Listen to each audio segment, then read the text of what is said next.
Perfect. Hi. Hi, how's it going?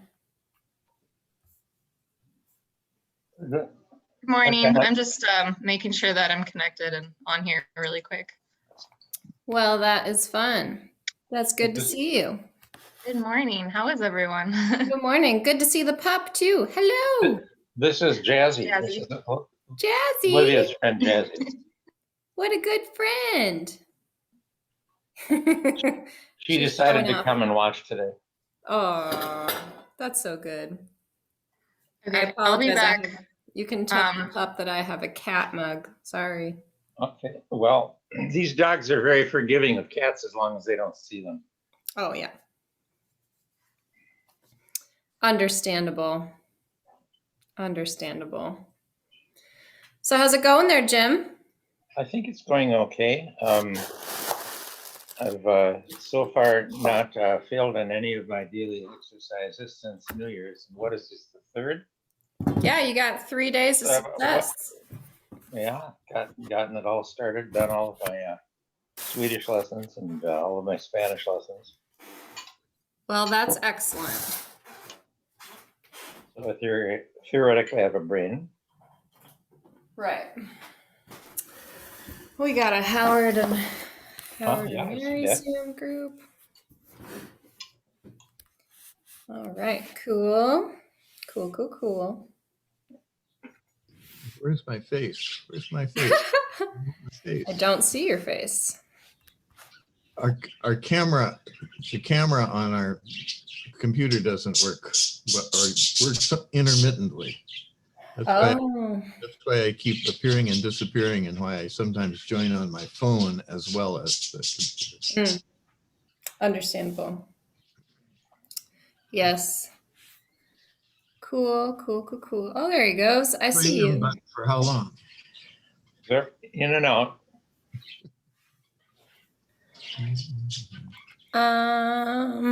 Well, very exciting. Did you wanna host the music there, Jim? If you'd like, I have to once again request that you make requests out loud because I can't get to chat when I'm doing screen share. And right now I have lists for the Walker Songbook, for the Walker Singers, and for Christmas, and I don't know what our focus should be, but I thought I'd start with Walker Songbook because we're past Christmas and New Year's. But I'll do whatever people ask. Maybe we should let Howard select the first song. Will you do that? I see, Victoria. Well, I wonder if I tried to change the setting back so that people went into a waiting room instead of. Well, I see Harlan and Harlan was on when I came on and nobody else was, so. Yeah, Things happened differently this time. I got on from the link today. Okay, good. I have to problem solve a couple things, so I'll be right back if you want to start music, Jim. And then I'll go ahead and start a song. I'll send you a message, Victoria, because I want to see if you could do a reading today. Hold on, if I can figure out. I don't know why all this is hard. Oh, okay. All right. I just need a screen share if you want me to do this. Well, I guess we just get to talk then. Howard, why don't you sing for us?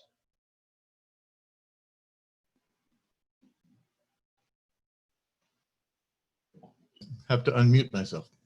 I once knew a man who had 12 teeth, 5 on top and 5 underneath, and 1 in his pocket. And that left 1 more, which he kept at home in his bureau drawer. He said, "It is the truth. That is my very favorite tooth.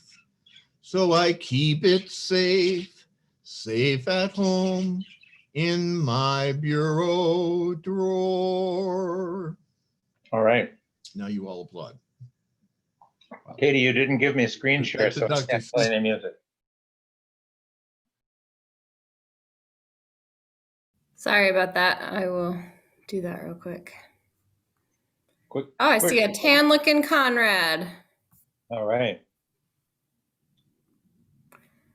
All right.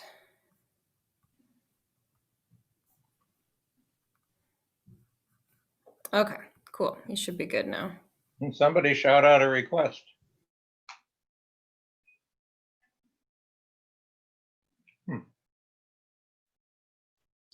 Number 2. All right.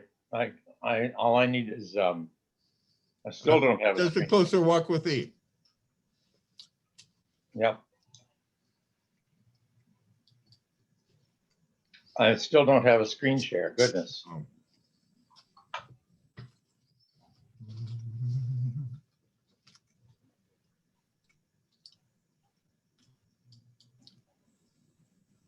I suppose I could play it on mine and turn the volume up really loud, but I don't think that works. Hi, Conrad. How's Florida? Oh, Minnesota freeze there.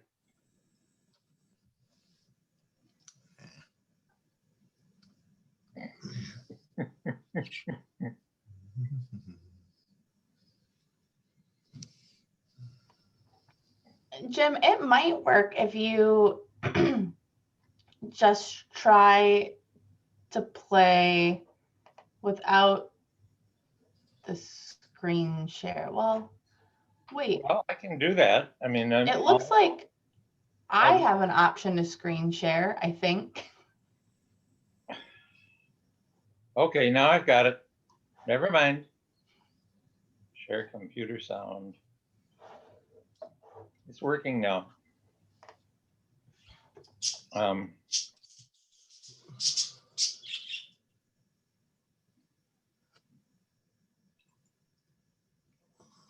Number 2, by request.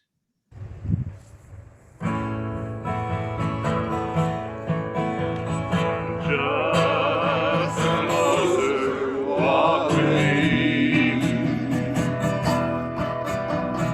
Granted, Jesus is my plea. Daily walking close to thee. Let it be, dear Lord, let it be.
requests? Any requests? Keep on the sunny side.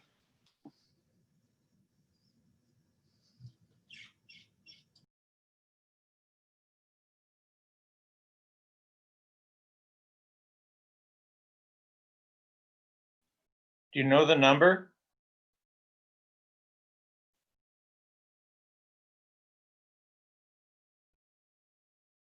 It was right next to the one you had. Okay, I'll do that.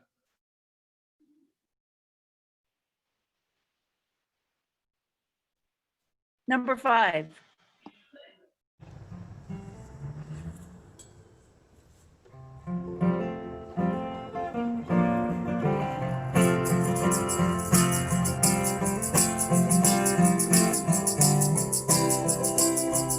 There's a dark and a troubled side of life. There's a bright and a sunny side too. Though we meet in the darkness and strife, the sunny side we also may do. Keep on the sunny side, always on the sunny side. Keep on the sunny side of life. It will help us every day. It will brighten all the way. If we keep on the sunny side of life. The storm and its fury over today, breaking hopes that we cherish so dear. Clouds and storms will in time pass away. The sun will shine again bright and clear. Keep on the sunny side, always on the sunny side. Keep on the sunny side of life. It will help us every day. It will brighten all the way. If we keep on the sunny side of life.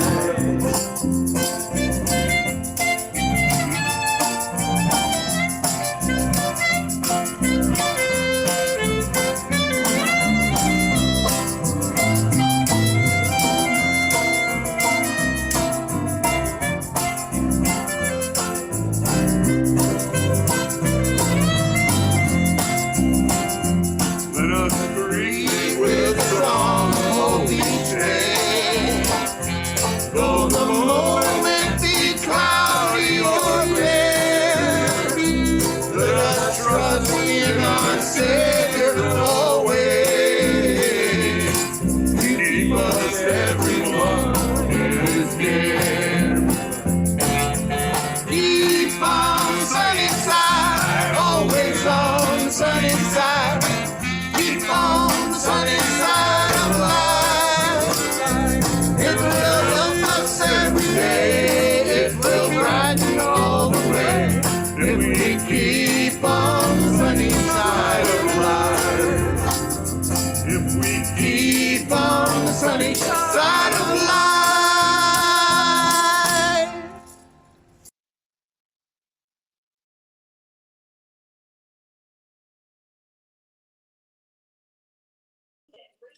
How about this little light of mine?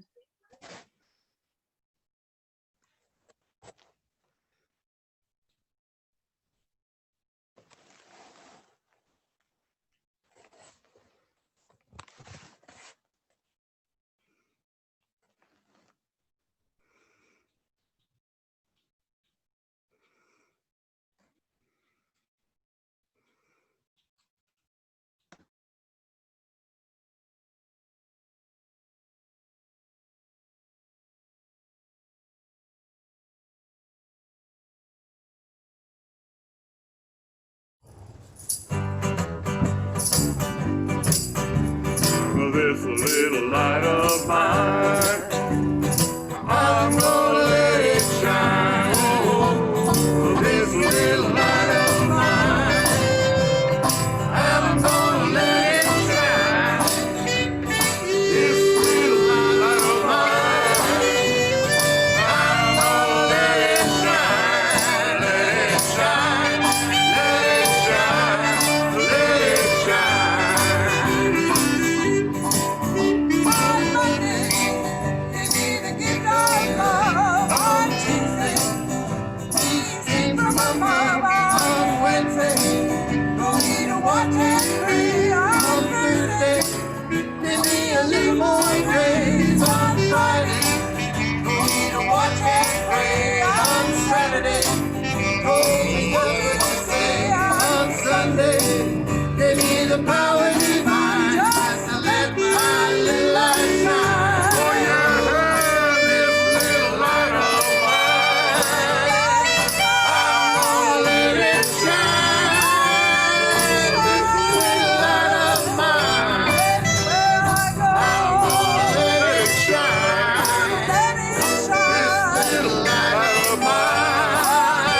Here comes the sun.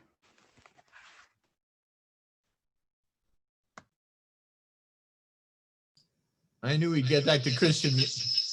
I knew we'd get back to Christmas music.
Fish and Whistle.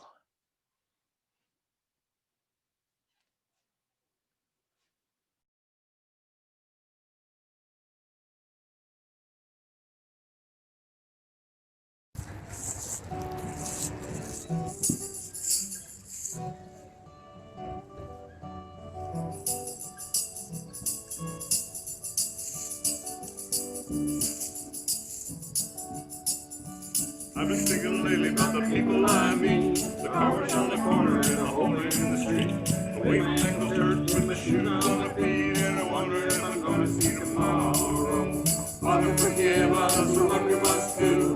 You forgive us and we'll forgive you. We'll forgive each other till we both turn blue, and we'll whistle and go fishing up in heaven.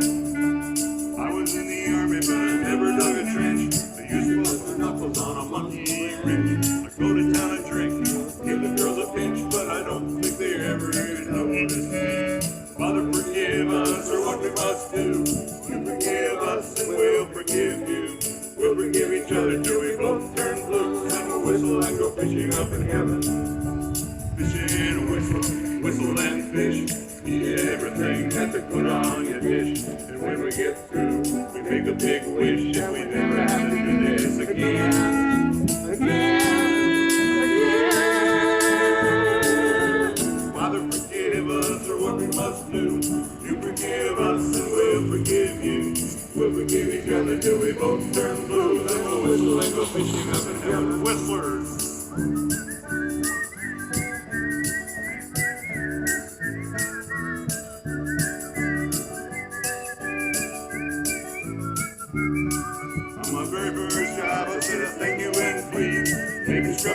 been locked down on a knee. Then I got fired for being scared of bees, and they only gave me 50 cents an hour. Father, forgive us for what we must do. You forgive us and we'll forgive you. We'll forgive each other till we both turn blue. Then we'll whistle and go fishing up in heaven. Father, forgive us for what we must do. You forgive us and we'll forgive you. We'll forgive each other till we both turn blue. Then we'll whistle and go fishing up in heaven.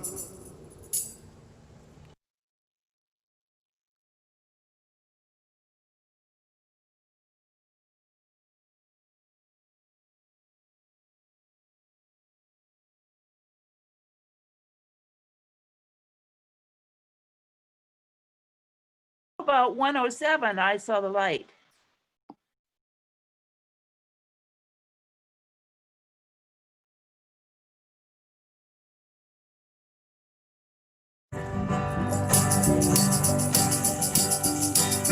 I saw the light. I saw the light. No more darkness, no more night. Now I'm so happy, no sorrow inside. Praise the Lord, I saw the light. I wandered so aimless, like a sin. I wouldn't let my Savior in. The night just came like an angel in the night. Praise the Lord, I saw the light. I saw the light. I saw the light. No more darkness, no more night. Now I'm so happy, no sorrow inside. Praise the Lord, I saw the light.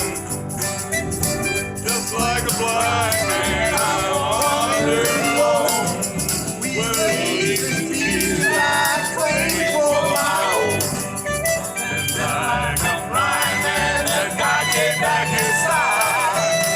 Praise the Lord, I saw the light. I saw the light. I saw the light. No more darkness, no more night. Now I'm so happy, no sorrow inside. Praise the Lord, I saw the light.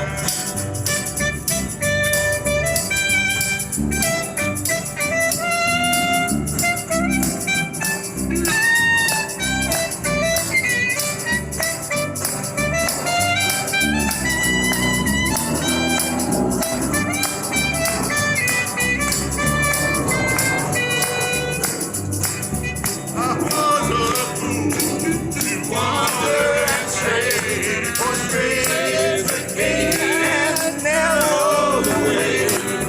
Now I have traded the wrong for the right. Praise the Lord, I saw the light. I saw the light. I saw the light. No more darkness, no more night. Now I'm so happy, no sorrow inside. Praise the Lord, I saw the light. I saw the light. I saw the light. No more darkness, no more night. Now I'm so happy, no sorrow inside. Praise the Lord, I saw the light.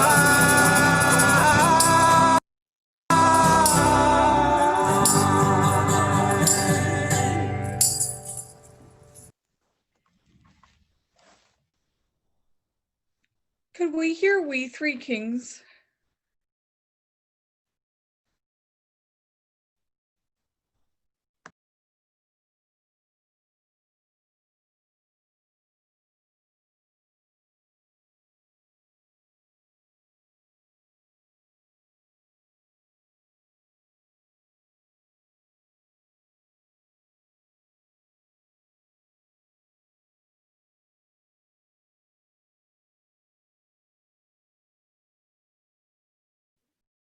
I don't have the link for We Three Kings. Somebody sent it last week, but I don't have access to it right now. Can you send the link again?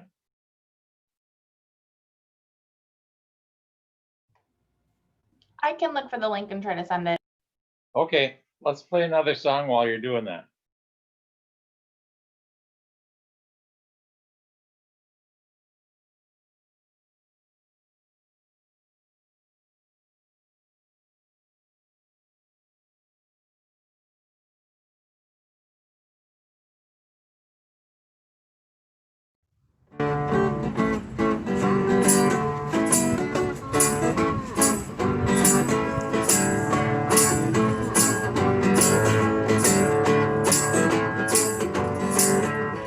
Jesus, Mohammed, and Buddha walk into a bar. They're scuffling and roughhousing, arguing which is the star, Avatar. And they're just about to get to the lightning round when a voice from afar, or perhaps from within, cries out, "Wait, who do you think you are?"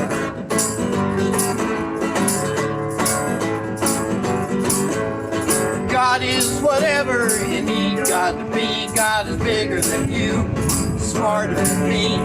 God is pro-life, made it all naturally. God is pro-choice, wants our wills to be free.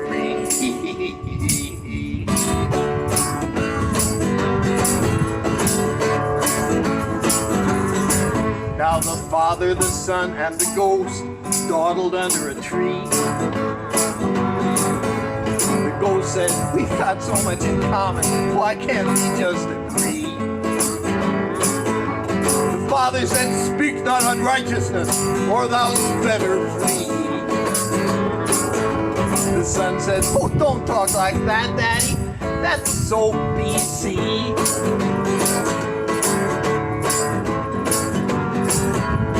God is whatever you need God to be. God is bigger than you, smarter than me. God is pro-life, made it all naturally. God is pro-choice, wants our wills to be free.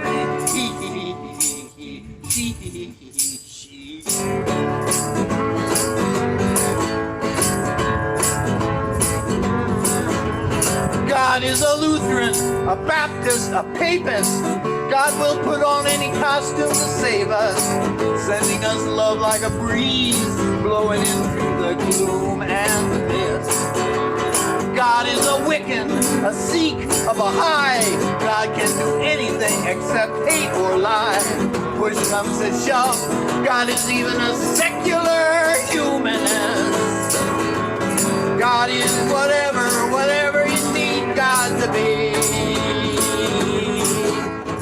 No, God's not what you want God to be necessarily.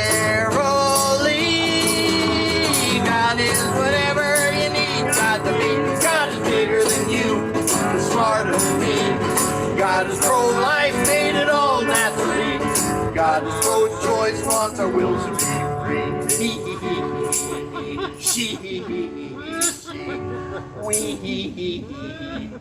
Wee.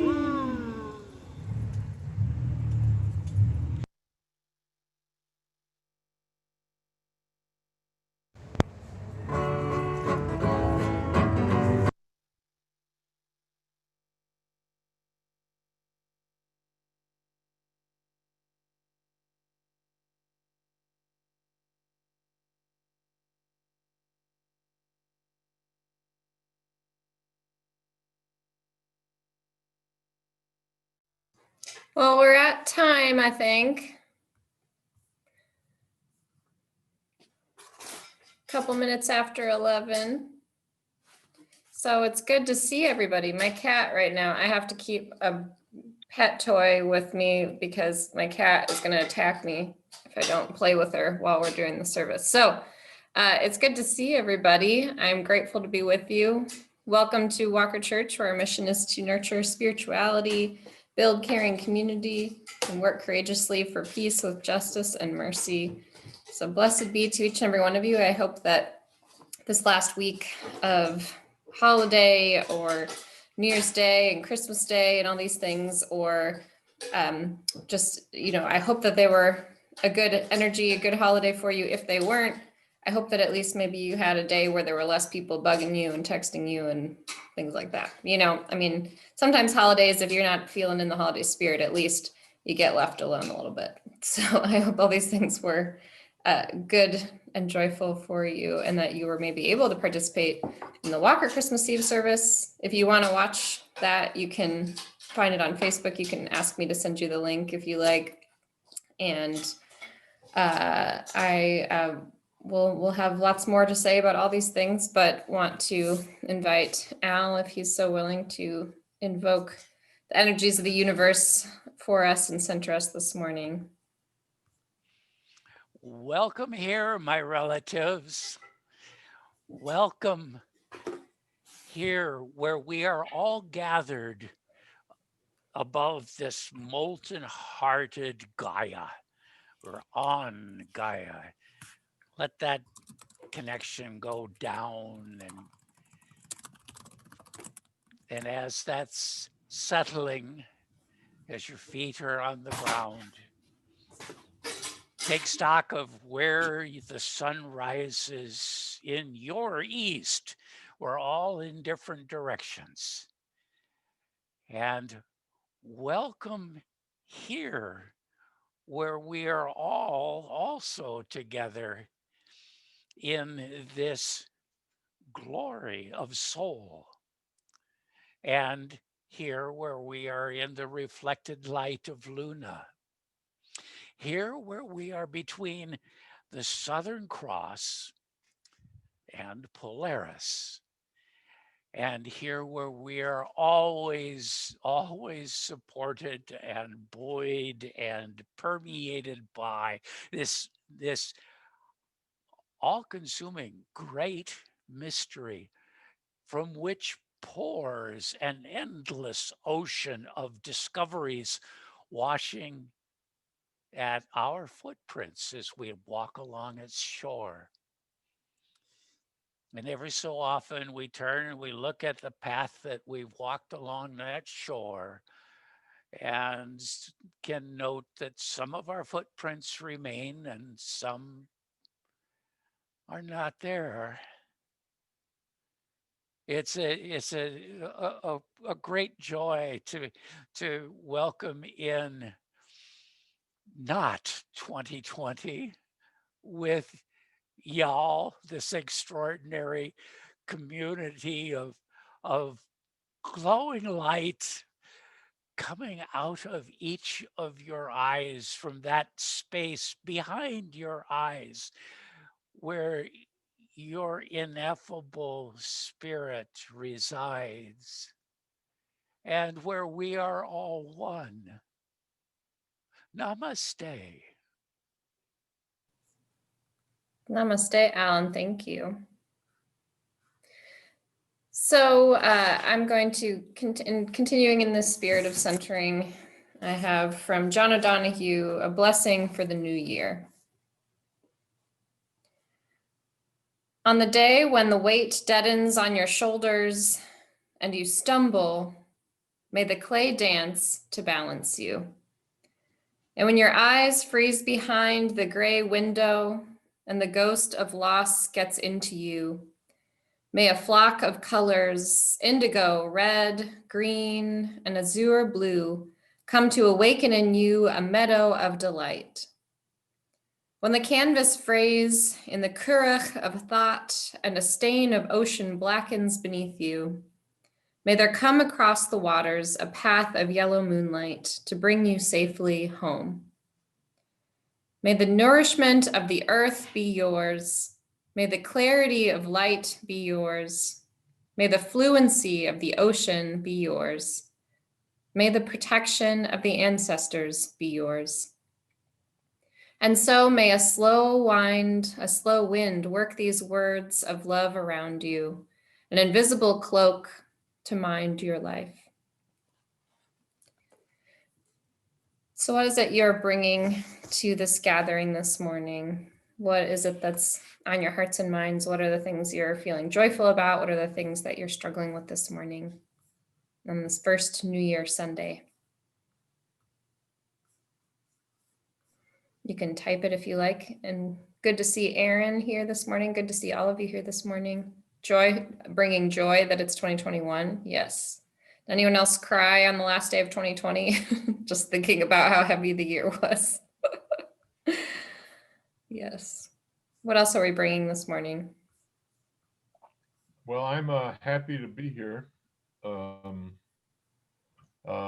Even though I have a very unstable connection, but it's better than the zero connection I had for most of the last week. I have 0. Anyway, to be lit, as David said. My desk here faces the window instead of away from the window in Minneapolis. Good to see you all. Thank you.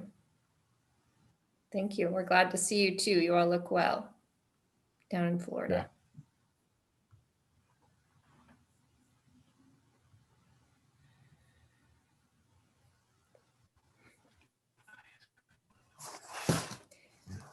I bring hope into the new year, Katie and all, and wishing you a happy and healthy one. Thank you. Thank you, Helen, for yes, hope is good. You might as well start with hope, right? You might as well. I would say I bring love into the new year. The first thing I thought about when I woke up on New Year's Day was that I get to marry James this year. So that is, that is the driving force of 2021 for us. Wonderful. Good. Day closer to the wedding. Yes. Which, more importantly, day by day closer to marriage. Yes. I'm less concerned about the wedding and more concerned about being married. Yes, good. That's a good perspective. Thank you.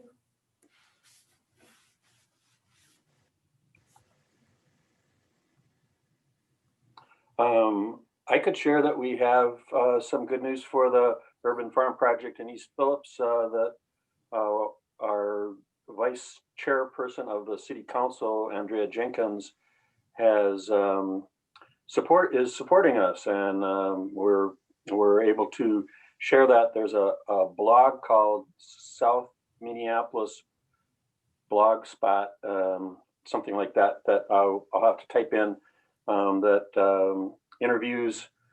first interviews me, and then another person, and then it interviews Councilmember Jenkins at about the 40-minute mark. And she says she thinks that the 2020 is different than 2019, and she now supports us. So that's really promising. And we have a Saturday afternoon rally for January 16th at Little Earth that I'll also keep you up to and invite you to. And I think it'll be live, but also possibly digital too. So great to be welcomed here in 2021. Thank you, everyone.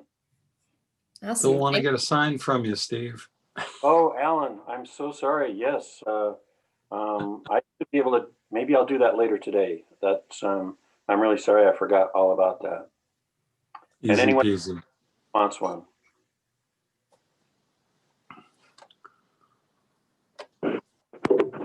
No, Alan here. What I'm glad about is that we got our new Walker shirts. Woohoo! Display it. Also, yesterday was mine and Kathy's 42nd wedding anniversary. Oh, congratulations, Alan. So what we bring into the new year is building on history. You know, some of it is rocky, some of it is smooth, but we need to continue to build on history. Wonderful. Thank you, Alan. And just as a heads up that I saw Pippa on here and Jim on here, is that I helped Pippa and Jim order shirts. And so they're all in the church office. So whenever Pippa or Jim need shirts, you can go pick them up in the church office. I can help you do that or meet you there. Greetings, friends. I have been sharing this all over lately. So I am subjecting all of you to this. This past week, I was reminded of a song they used to sing in the trenches of World War I. Ironically, to the tune, "Auld Lang Syne, we're here, because we're here, because we're here, because we're here." They sang this while carnage rained down all around them, and this year we are reminded to say, we are here. So here's to being here, being rooted, being grounded to our land, our beliefs, our hopes, our fears. So I am grateful for being here in this space, and here in the real world, in a warm apartment, a warm family, and friends. Thank you, friends. Thank you so much for sharing, Aaron. Here, here. Thank you, Aaron.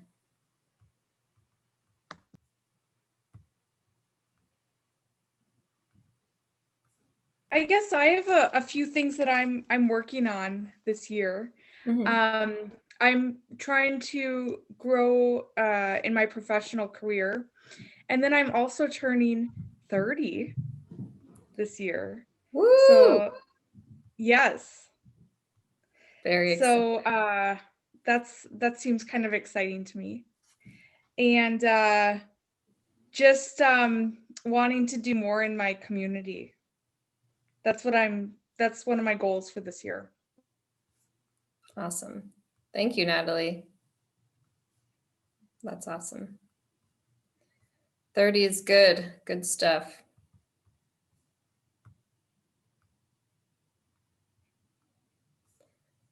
I think I saw a clapping. Looks like David's clapping for you, Natalie. Cheersing to 30.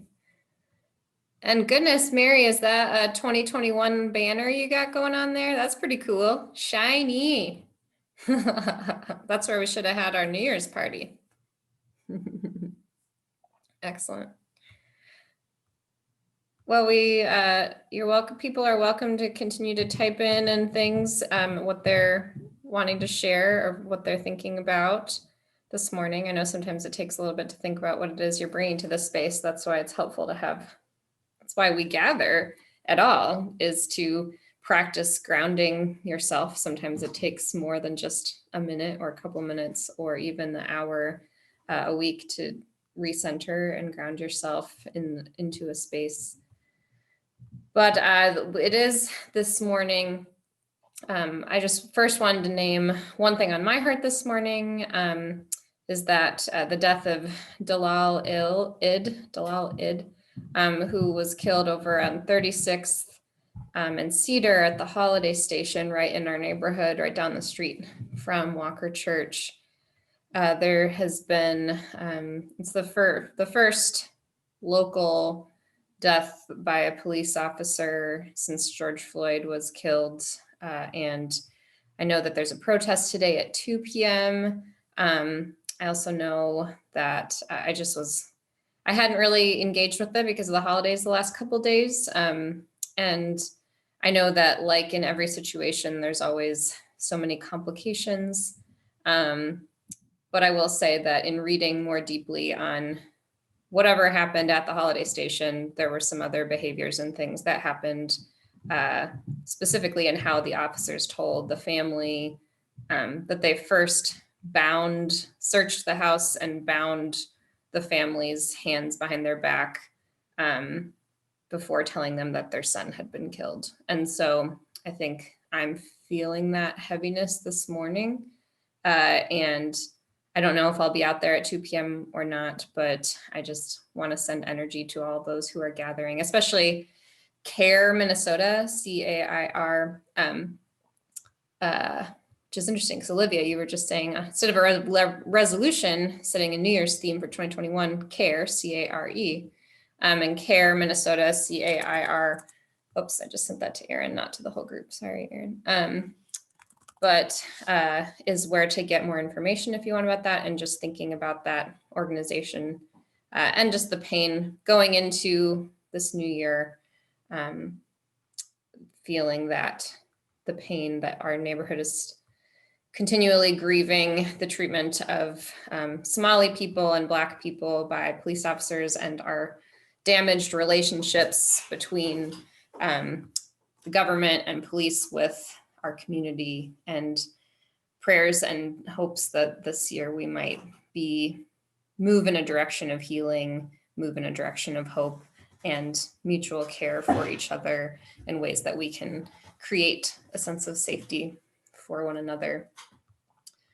We, as a community, have lots of things going on in our building. We have lots of things going on this month. One of the big things is that we are going to be unpacking the mission statement for Walker Church throughout this month. We are leading up to a church conference. This is just where everyone at the church who is interested gets together. This year it'll be online, January 31st. I mean, you can, if you're following our Wednesday emails and on the church Facebook, those are ways to stay in touch with what's going on. But we'll be having a conference all together, and it'll be kind of partly a reflection on what has been passed this last year, moving into the future of what's next. And we had a retreat. Many of us joined in a retreat at the end of January, beginning of February last year, so almost exactly a year ago. So it'll be some, we'll be reflecting a little more on what has happened since we last had a church conference. It's supposed to be about once a year. So that will be happening end of January, and we'll be discussing that more today. In a little while, we will actually be having an interview with one of our own, Olivia McCreary, who is willing to help us reflect a little more on some of the ways that doing justice, peace with justice and mercy, and what that is looking like today in our community, giving some perspective on some of the things going on, and we can discuss a little bit more about that. As we move into that, I just also want to name that what happens after Christmas is that there is Epiphany Sunday.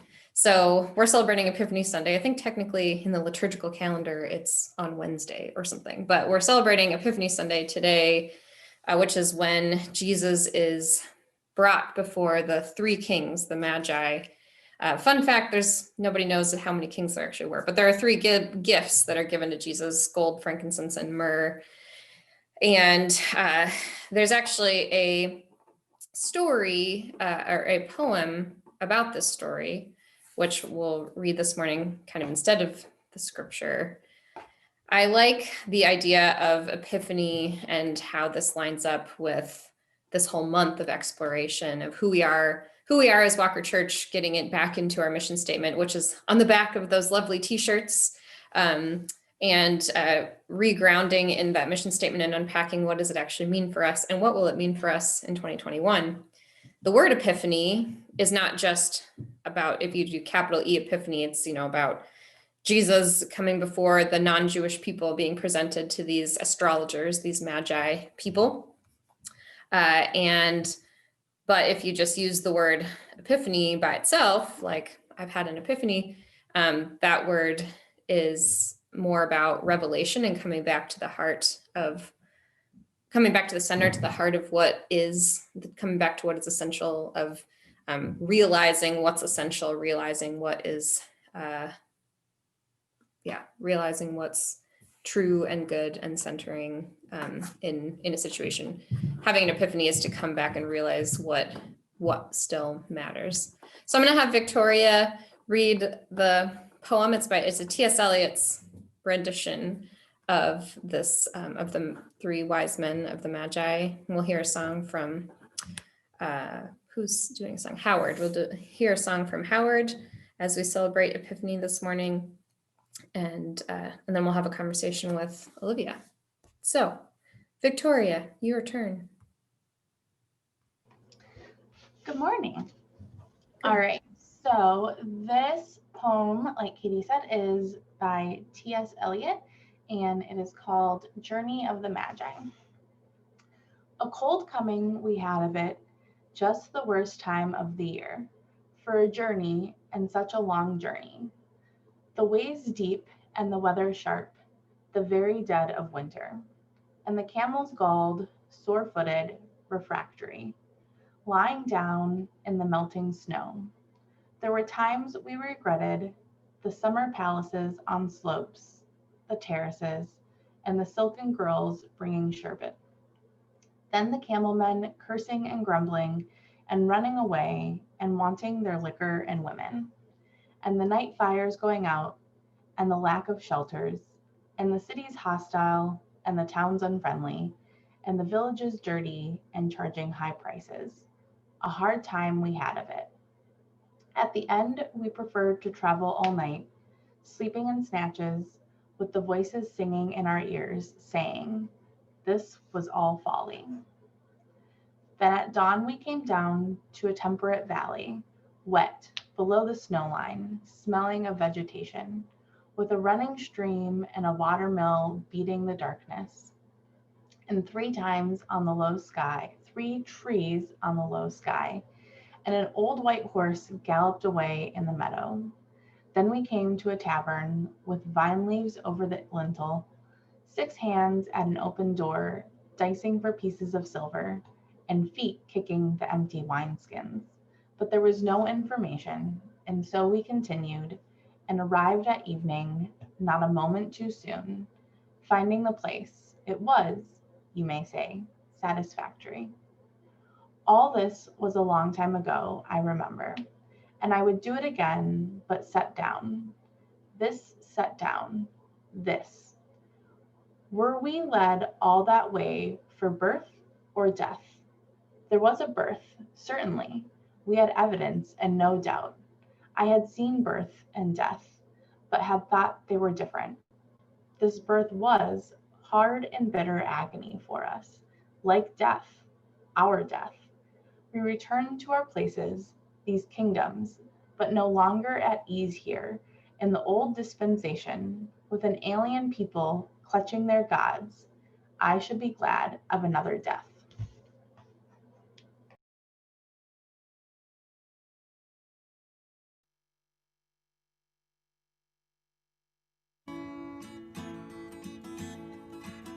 Now that girl was too far gone to be out on the road, but those big cats in Rome just don't care. And that unborn kid's timing was awkward, but hey, that's a fault quite a few of us share. And the father, if he was a father, appeared to be way-worn but a firm, decent man, trying to gracefully bear with all the forces that put him on the road to Bethlehem.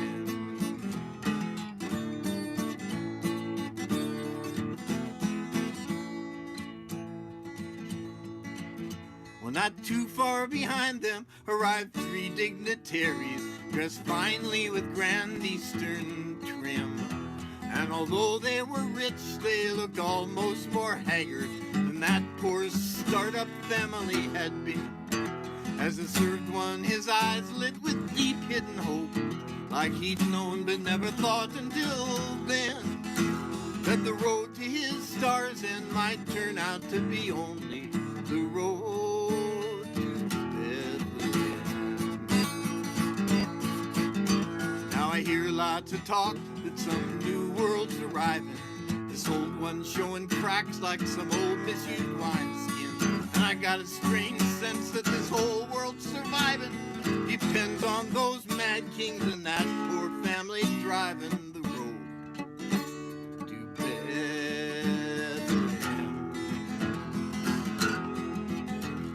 Now I'm just a servant, but I meet lots of travelers, so I know this world's bigger than me. I know some read the future in the stars or in strange books that tell them where the new thing will be. Some hear the call of a bright wayside angel that'll tell them where hope will begin. But I just watch people and I dream and consider by the road to Bethlehem.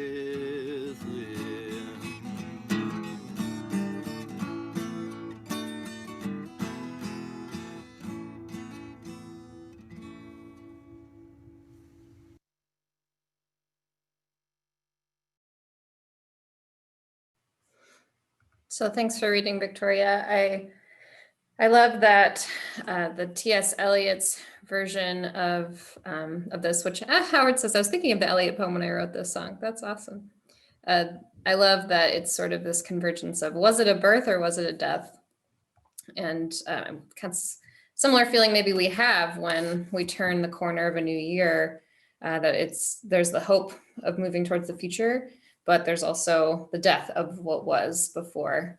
And similarly, and as we are thinking about our time as Walker Church, that's constantly every day happening. Us as a church, we're moving towards a certain future, we're moving into a certain hope, moving into a certain vision.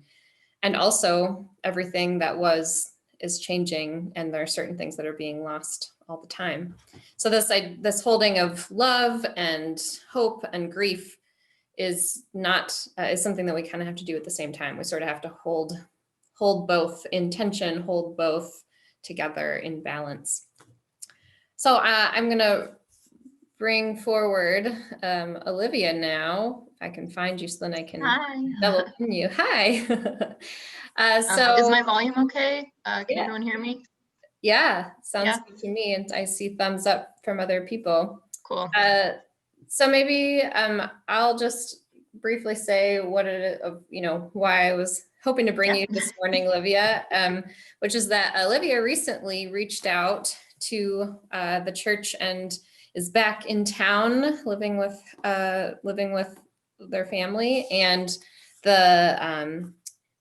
was saying, well, I want to help with stuff with cooking on Tuesdays, and I have a lot of experience with food justice in different places, which has been a big part of the Walker world lately, especially the way that the food distribution on Tuesdays has really ramped up. And so a lot of things came together for me as I was just talking to Olivia. I was hearing so much from you, Olivia, about, it sounded like you were almost kind of giving a sermon as we were just talking on the phone, and I got so excited. And as we started thinking about January and this new year and our church conference, and thinking about who we are as Walker, and exploring, our sustainability committee specifically was exploring too, what these different parts of our mission statement. And so I'm really excited to talk with you a little more about, because as we explore doing peace with justice and mercy as a church, it feels like defining what peace with justice and mercy looks like as a community is changing, and changes quickly. And there's a lot of different ways we can think about that. Yes. So I'd love to hear, you can maybe share a little more about yourself, what your background is, and what's excited you about this topic. Sure. So hi, everyone. If you don't know me, my name's Olivia. You can use she, her, or they, them pronouns for me. I do not care. Well, Katie asked me the other day if I would come on and talk a little bit about some of my experiences and thoughts on things like mutual aid and food justice. I feel like I need to start out and say that I am in no way qualified to be any sort of an authority on this. Everything is just my own opinions, my own experiences. So if you have a different opinion than me, that's amazing. And please share it with me. When I was doing a little bit of research for this, getting my notes together, I pulled up a lot of just different quotes. So the first one that I want to just bring up is a statistic that I'd like you to just sort of keep in the back of your head. And that's that 80 billion pounds of food are thrown away every year in the United States. That's between 30 and 40% of the entire country's food supply. There are 37 million people, 11 million of them are children, who live with food insecurity in the United States. This is roughly 11% of the population.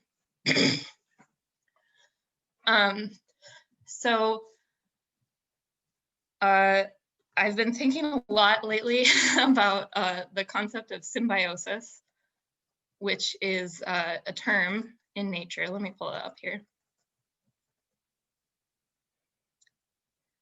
From Greek, the symbiosis, a living together, a mutually beneficial relationship between different people or groups, interaction between two different organisms living in close physical association, typically to the advantage of both.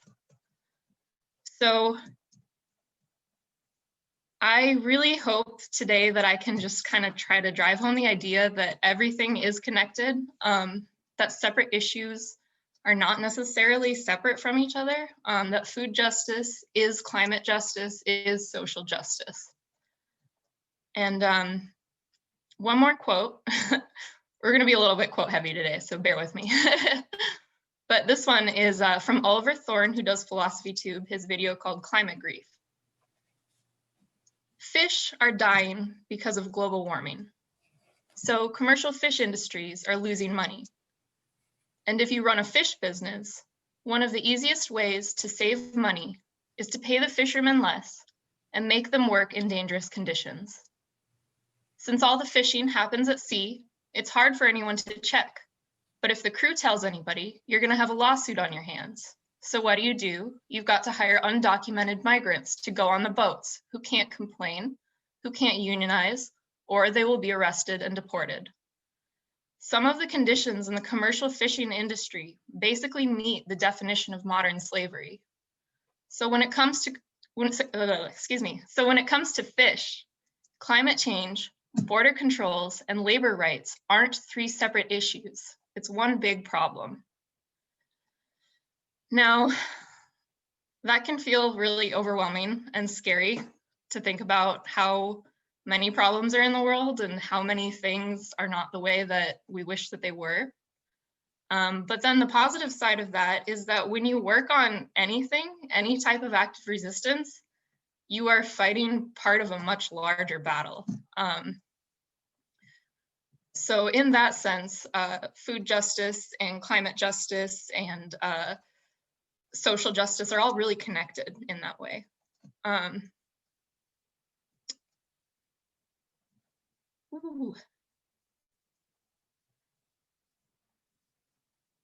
Then I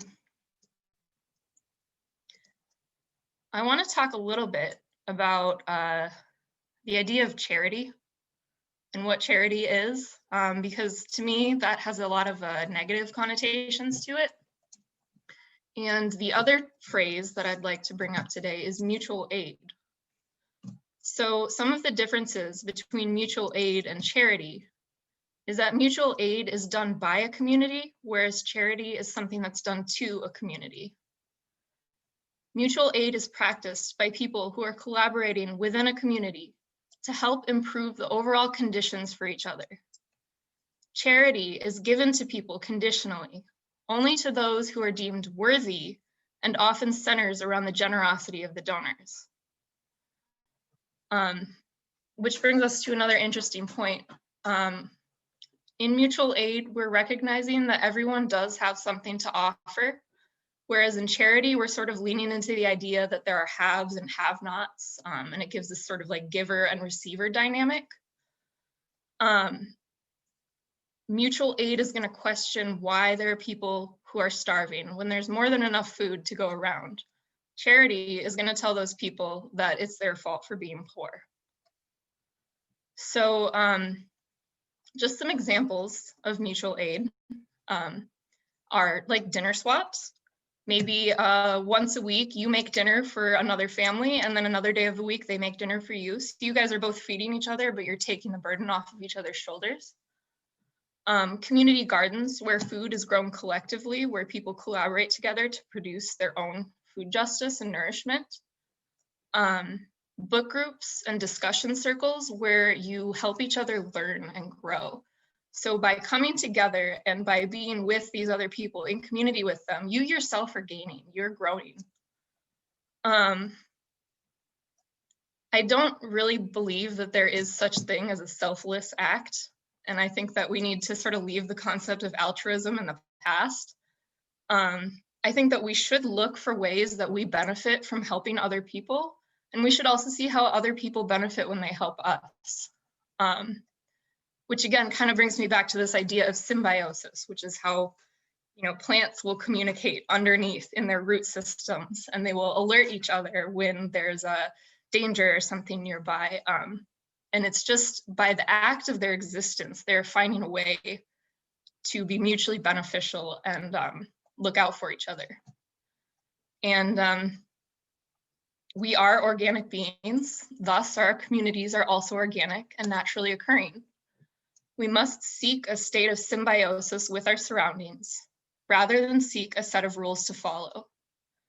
We need to allow room for change, flow, reflection, and growth. The revolution should be fluid. The next piece that I want to touch on is going back into the concept of charity, the nonprofit industrial complex. So what is that? And I'm going to read you another quote to just talk a little bit to give you an idea of what this is. This April, Jeff Bezos generated dozens of headlines by donating $100 million to Feeding America to combat food insecurity in the wake of COVID-19. The scale of this donation created a screen of good PR at a time when Bezos and upper management at Amazon have come under fire for firing warehouse workers demanding safe working conditions during the pandemic.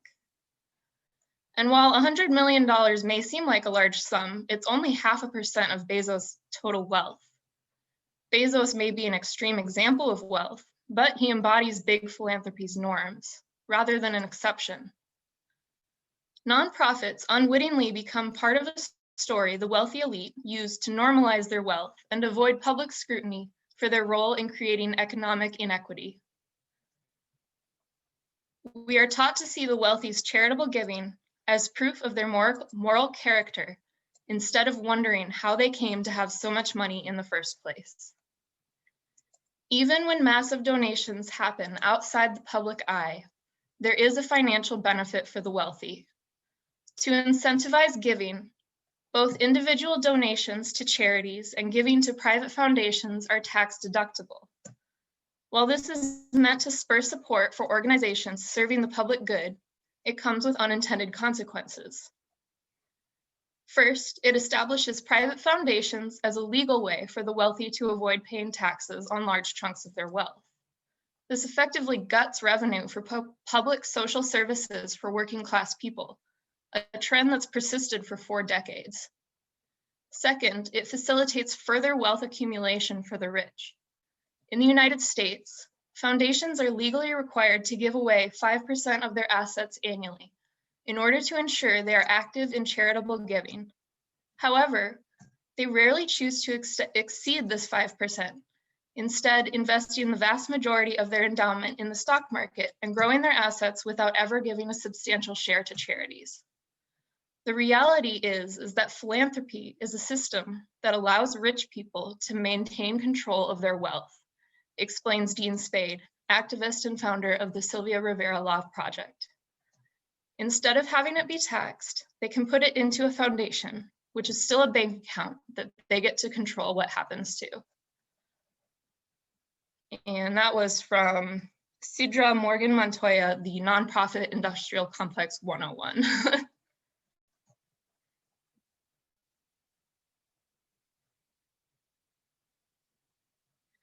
So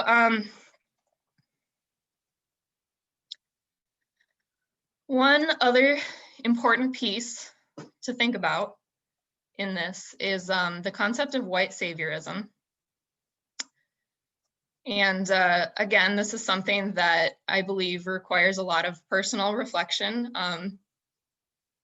We need to recognize the tendency for white saviorism in ourselves, and we need to challenge that constantly, and we need to never become complacent.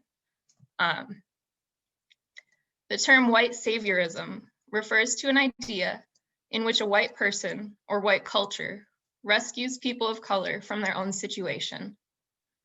Throughout the white savior's journey, they themselves are centered. They are often portrayed as messianic, and they tend to learn something about themselves in the process of rescuing others. This trope is commonly seen in movies and literature in Western society and is reinforced by our own educational system, media, movements, religious, and nonprofit sector in America, as well as our foreign policy views toward the rest of the world. That's from Andy Windholt's Unpacking White Saviorism. And in the spirit of Walker Church, I have one more quote from Ellen Watts, which is somewhat similar to white saviorism here. So this is from The Road to Hell is Paved with Good Intentions. The reason that you want to be better is the reason why you aren't. Shall I put it like that? We aren't better because we want to be, because the road to hell is paved with good intentions, because all the do-gooders in the world, whether they're doing good for others or doing it for themselves, are troublemakers on the basis of, kindly let me help you or you will drown, said the monkey, putting the fish safely up a tree. Sometimes doing good to others and even doing good to oneself is amazingly destructive because it's full of conceit. How do you know what's good for other people? How do you know what's good for you? If you say that you want to improve, then you ought to know what's good for you. But obviously you don't, because if you did, then you would be improved. So we don't know. We do not really know how to interfere with the way the world is. The way the world actually is an enormously complex, interrelated organism. Now, that can be discouraging in some ways to think, well, I want to do good, but what do I do? Because I never really know what the effects of my actions will be. But ultimately, I think that there is something in the not knowing, in that we are always constantly growing and always constantly changing, and that we shouldn't ever be stuck on this one idea of how something ought to be. And I do believe that that ties into food justice and social justice, because we don't necessarily know how to fix all of these problems that are so big and so overwhelming, but we do know that they're all connected to each other, and we know that we are all connected to each other. And so perhaps there are ways that we can find small differences to learn and grow with each other to come to a new solution. And the last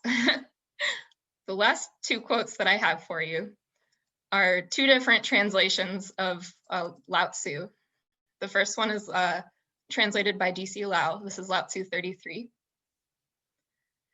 He who knows others is clever. He who knows himself has discernment. He who overcomes others has force. He who overcomes himself is strong. He who knows contentment is rich. He who perseveres is a man of purpose. He who does not lose his station will endure. He who lives out his days has had a long life. And because this is Walker Church, I'm also going to read the Witter-Binner version of that one, which is, knowledge studies others. Wisdom is self-known. Muscle masters brothers. Self-mastery is bone. Content need never borrow. Ambition wanders blind. Vitality cleaves to the marrow, leaving death behind.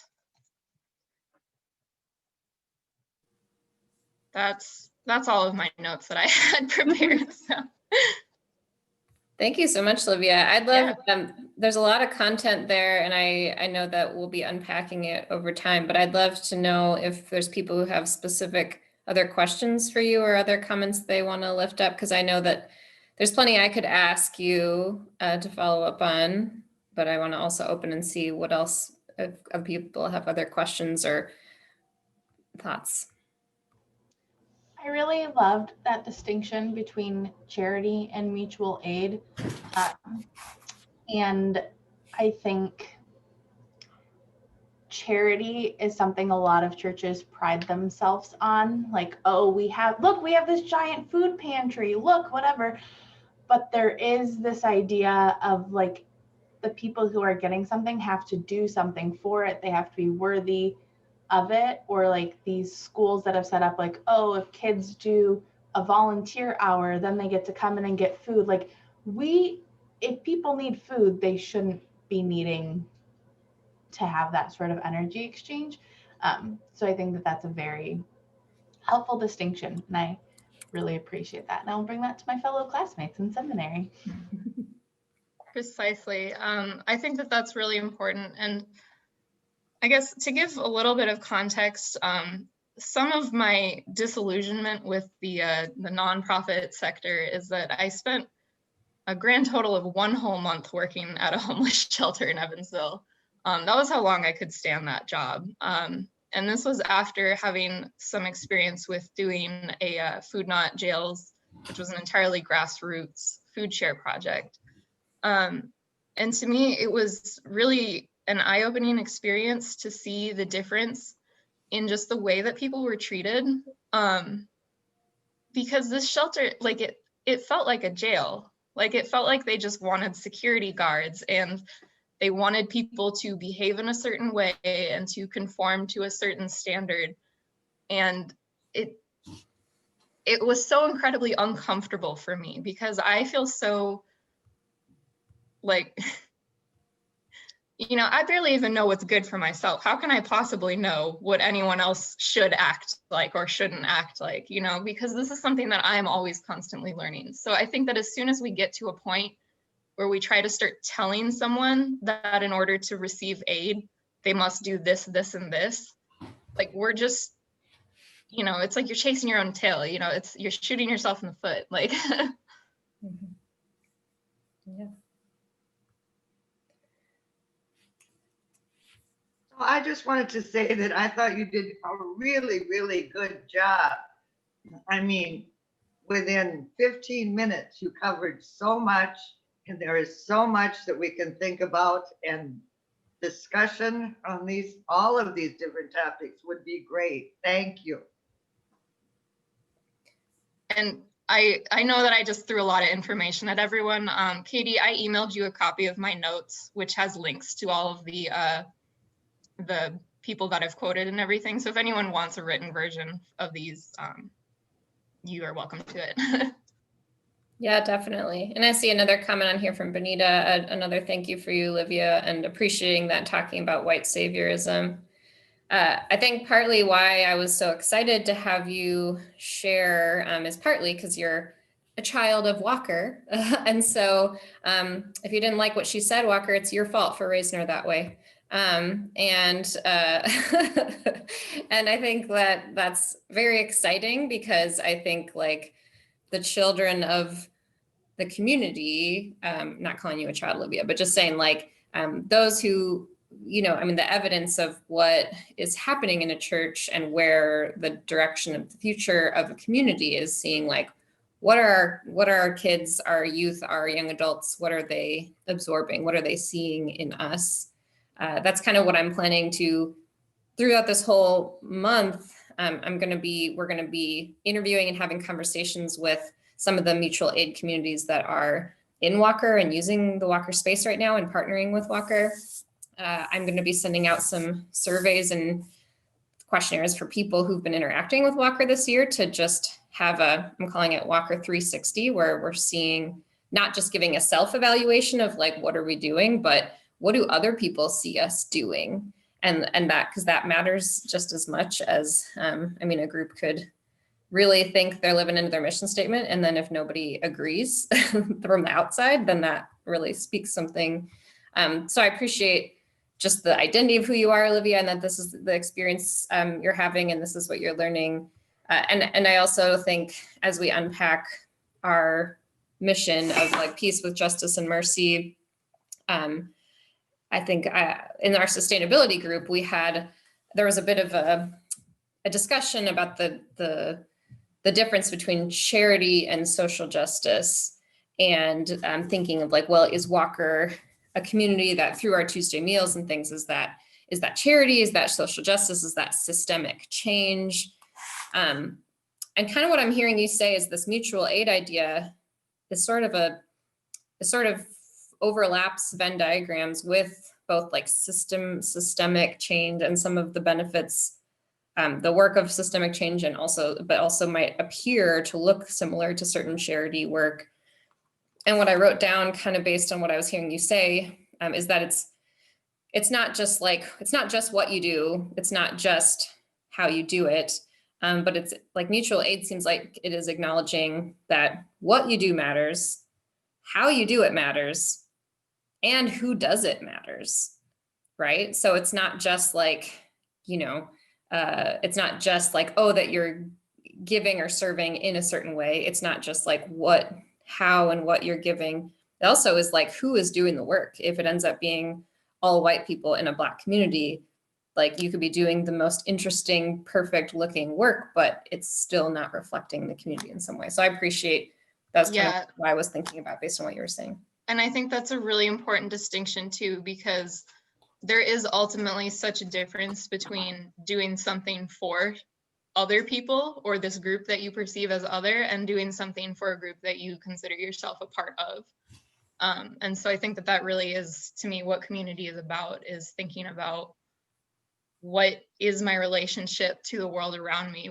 How do I fit into that?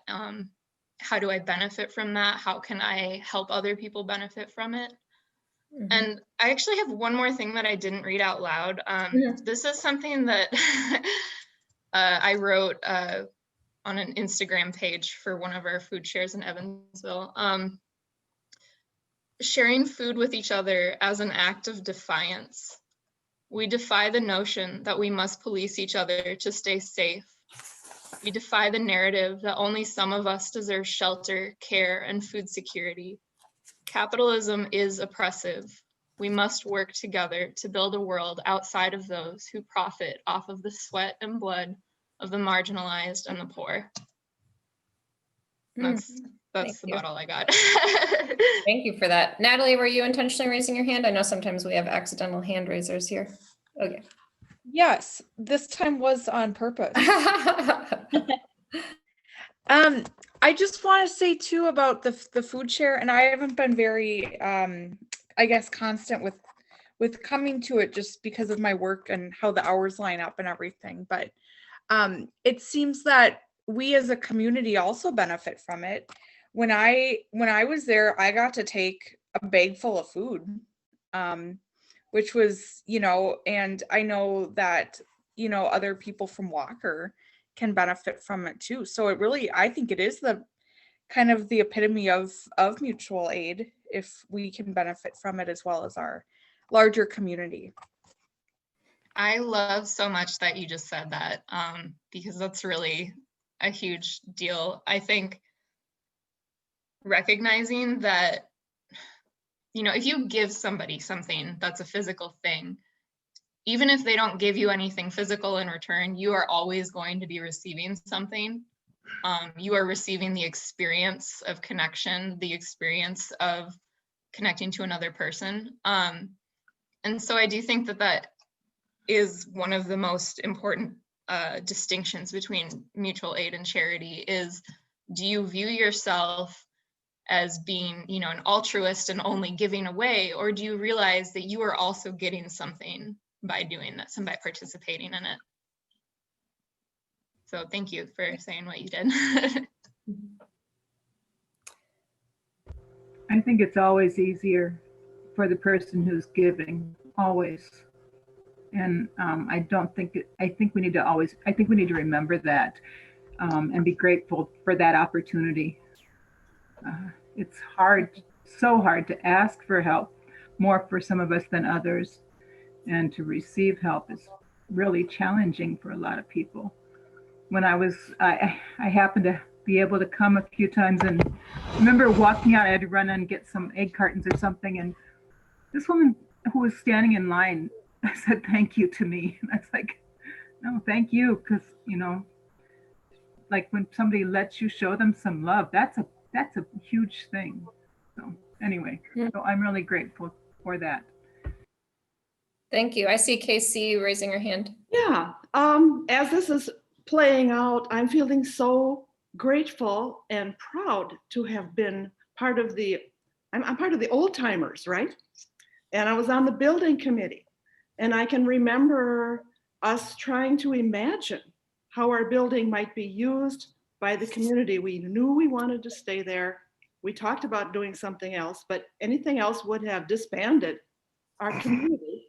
And now I see that we have prepared a base to launch you guys to do wonderful things. And I'm very proud of you.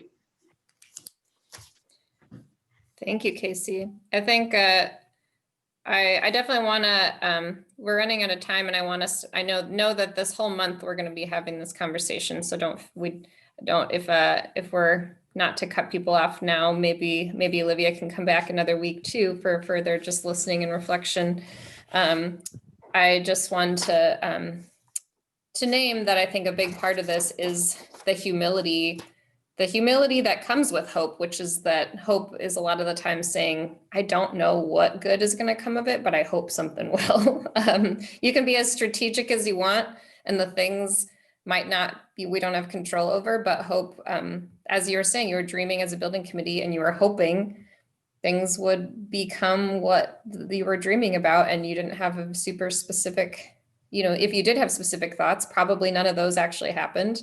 And the things that are less specific happen. So similarly, with the humility of holding hope with an open hand and saying, I'm hoping, I'm working towards something, I'm dreaming, I'm praying, I'm giving as much as I can to something, and where it takes us, you can never really be 100% sure.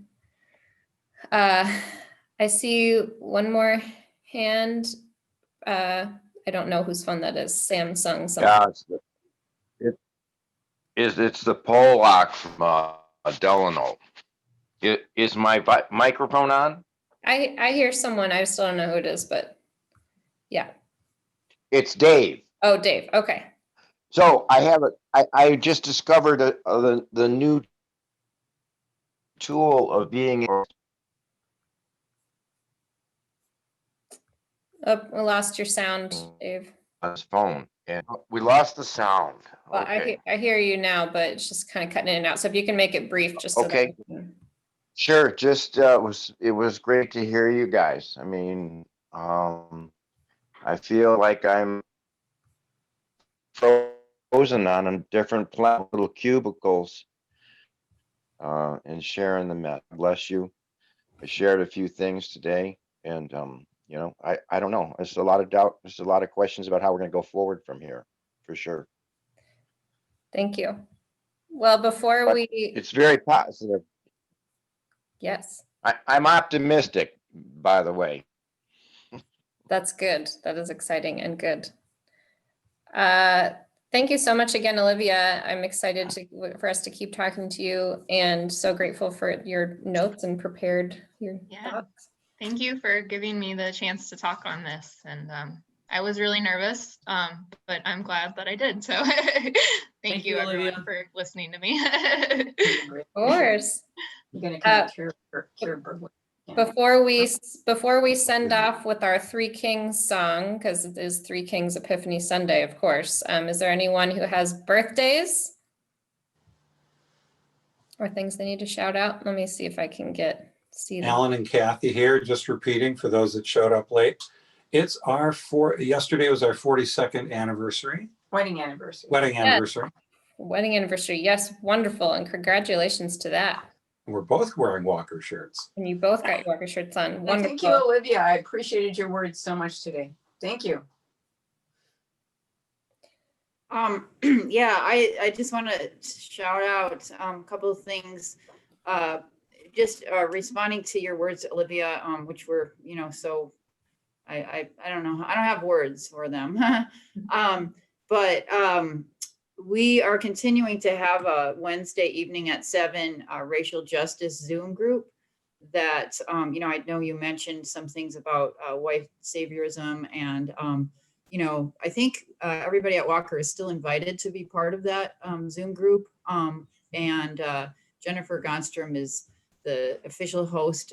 So maybe Jennifer, I don't know if you want to weigh in about, like, can we put out a link for it? Anyway, I just think it's been a good continuing conversation. We're even having people from the coast joining us. So that's something. And then, yeah, weekly Walker walk at 3 p.m. Just plugging that today for anybody interested, showing up at Walker at 3.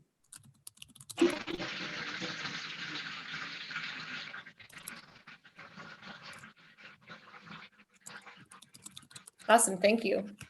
Thanks, Nancy. All right. I don't see any other, not a lot of Capricorn winter birthdays here. So I guess we'll skip our birthday song. But is there any other things people want to make sure to name for like prayer requests or celebrations? I'd like to celebrate one special thing, and that is looking at Olivia and seeing on my screen right above her Nancy Larson.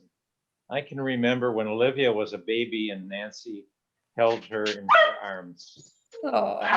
And that came back to me when we talked about Walker Church being a place where people can grow up. It really is a moving thing to think about how wonderful the people in this community have been to us. Thank you. So good. Thank you. All right. I appreciate that. You can continue to add announcements. We'll go out with the We Three Kings bang.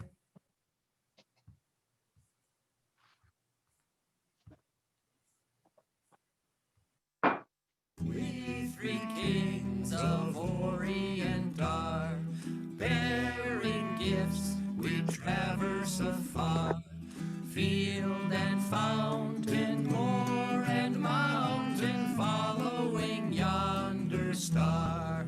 Oh, star of wonder, star of night, star with royal beauty bright, westward leading, still proceeding, guide us to thy perfect light. Born a king on Bethlehem's plain, gold I bring to crown him again. King forever, ceasing never, over us all to reign. Oh, star of wonder, star of night, star with royal beauty bright, westward leading,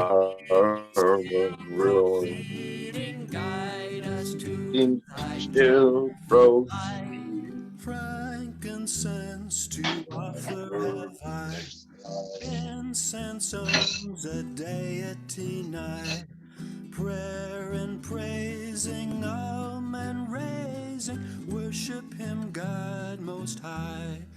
Oh, star of wonder, star of night, star with royal beauty bright, westward leading, still proceeding, guide us to thy perfect light. Myrrh is mine, its bitter perfume breathes a life of gathering gloom, sorrowing, sighing, bleeding, dying, sealed in a stone.